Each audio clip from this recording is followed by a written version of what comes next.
These are what I call intermediate cross sills. There are two of them going across on either end of the cab underneath the big sills.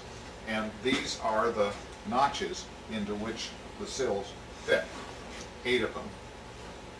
They were cut originally in Laconia Car Company by what they call a gaining machine, which was just a big knife that came around on a wheel, and they would just shove this thing underneath there and they'd be made in no problem at all. Well, obviously that's a machine that we don't have anymore, so we have to do it by hand, and we'll show you that in a minute.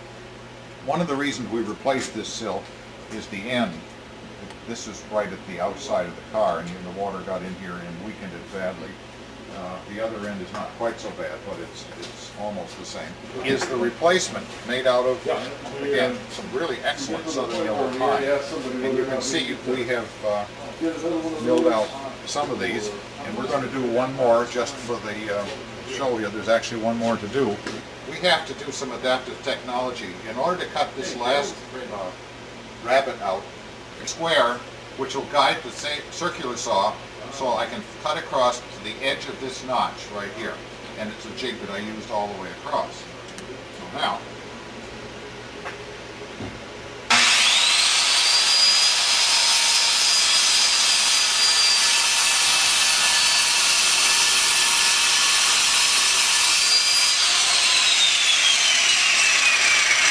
that one requires a jig because we want to get it absolutely square. Now the remainder,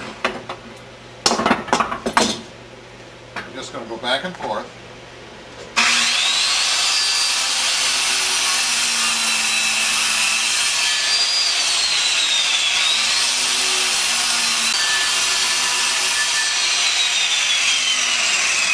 So let's.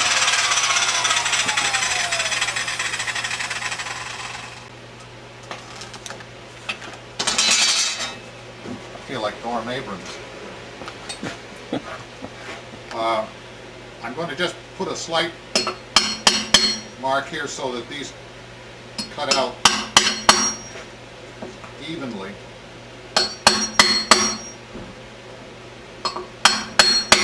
But we've got the depth with all of the saw cuts there.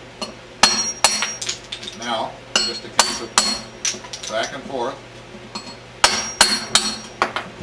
over and over.